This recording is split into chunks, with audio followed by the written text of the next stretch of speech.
Welcome to today's session on Pre-Completion Optional Practical Training for F1 students. Pre-Completion OPT provides you with the opportunity to apply the knowledge you have gained in your degree program to off-campus work or internships prior to your graduation. We hope this session will provide you with all the information you need to take advantage of this employment authorization during your studies at Georgetown. Let's begin by reviewing the eligibility requirements for Pre-Completion OPT.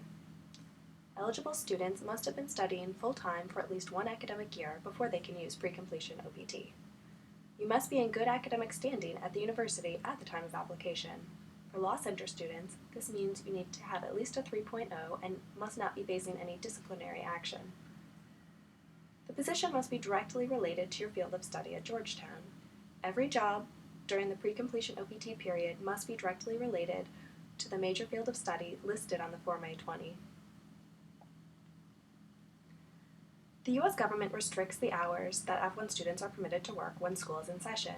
You may apply for part-time OPT during the academic year and work under 20 hours per week.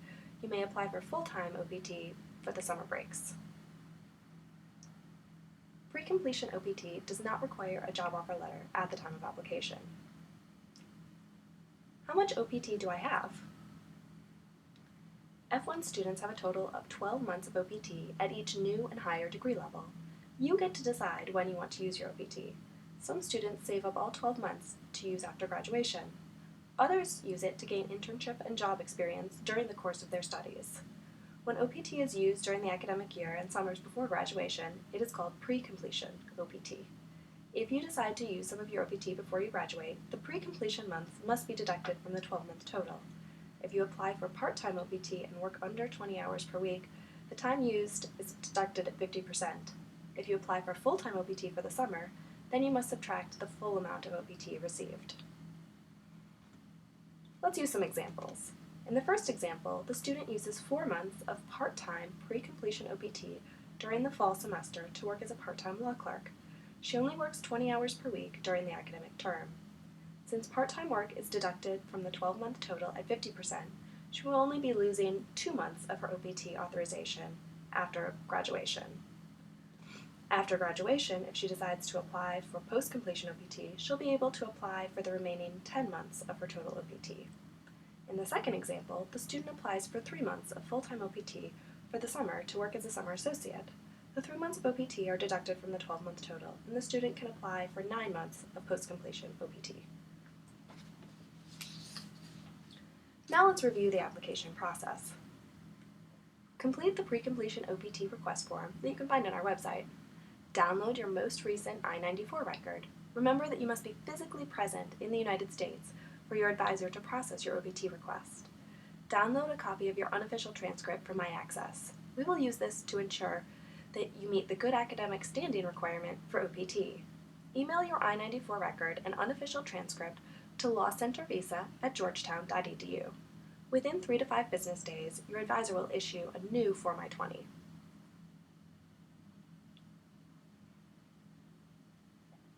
The pre-completion OPT recommendation is listed on page 2 of the I-20. Check to make sure the dates are correct after you receive your new I-20. Sign your I-20 and make a copy. Assemble all the materials that you are required to send in to U.S. Citizenship and Immigration Services, also known as USCIS. Your OPT application should be mailed within 1 week of I-20 issuance. It will be denied if it is not received by the government within 30 days of issuance. Once you have your new I-20 recommending OPT, you will need to assemble an application packet to mail to USCIS.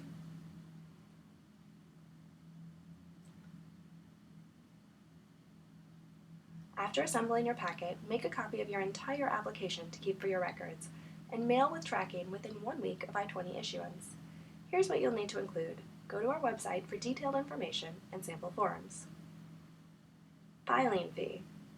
Using a personal check, money order, or cashier's check, you will need to pay the filing fee.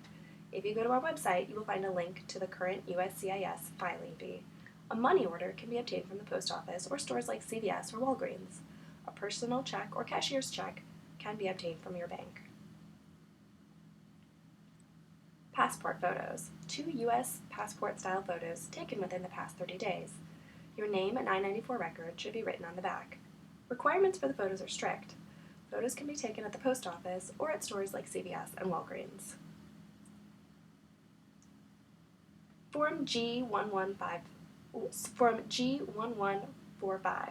This gives USCIS the ability to send you text message and email updates about your application. Form I-765 is available at uscis.gov. Do not download the form from any other website as it may be out of date. Make sure you look at our website for a template and further instructions on how to fill out the form. The I-765 has multiple pages and you must include every page, even if the questions do not apply to your situation. Please carefully read the I-765 instructions available on the USCIS website as they contain important information you need to keep in mind when filling out the I-765. Make sure you sign the form. New and old I-20s. Make a copy of your new Form I-20 with the OPT recommendation on it. Make sure that the dates listed on page 2 are correct. Make sure the part-time, full-time designation is correct. Do not send the original I-20 as that must remain in your possession. Copies of all previous I-20s. This includes I-20s from previous institutions. Do not send the originals. If you are missing any I-20s, please include the missing I-20 sample letter found on our website. Copy of your passport biographic page. Copy of your F1 visa unless you are Canadian. Copies of the previous issued EAD cards if you have any. You should have received an EAD if you previously applied for OPT. Your most recent I-94 record, which you can print out. Include only the I-94 record and not the travel history. Your I-94 record should indicate F1 DS. Remember, your application should be mailed within 1 week of I-20 issuance. It will be denied if it is not received by USCIS within 30 days of issuance.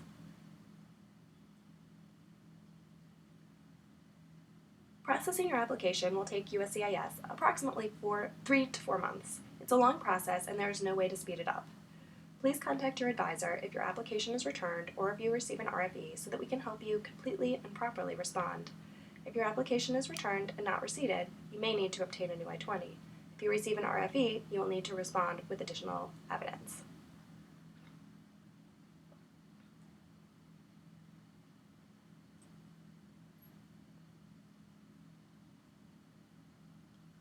Generally, within 2 weeks of submission, you'll receive a USCIS receipt notice at the address written on your Form I-765. When you first get the receipt, immediately check the spelling of your name and date of birth. If you find any mistakes, call the National Customer Service number at 1-800-375-5283. We discourage any change of address while the OPT application is pending. This address is critical since the post office will not forward mail from the Department of Homeland Security. If you move, make sure you notify USCIS directly using Form AR11, which can be found at uscis.gov. Once your pre-completion OPT application is approved, USCIS will send you an employment authorization document called an EAD card. Carefully check your name, date of birth, and validity dates on the card. Send a scanned copy or photo of the card to lawcentervisa@georgetown.edu. In order to begin working on pre-completion OPT, you must have the physical EAD card in hand, and it must be on or after the start date listed on the EAD card. After your pre-completion OPT is approved, report your employer name and address, the date you begin working, and how your job is related to your degree program at Georgetown to lawcentervisa@georgetown.edu. You will also need to report when you stop working, but only if the date is before the end date listed on your EAD card. If you switch positions during your period of valid pre-completion OPT, then you will need to report that information as well. Everyone who works in the United States needs a Social Security number, otherwise known as SSN. If you did not request an SSN on the Form I-765, you can apply for it on or after the start date on your EAD card. Once you receive your SSN, report it to your employer. Taxes. Taxes are one of the crucial components of employment in the United States. We will have information about accessing tax preparation software available on our website beginning in February. Please keep in mind that taxes are typically due each year around April 15th for any income received during the previous calendar year. Please reach out to our office if you have any questions or concerns related to your F1 status and employment opportunities. We look forward to working with you as you work towards your academic goals here at Georgetown.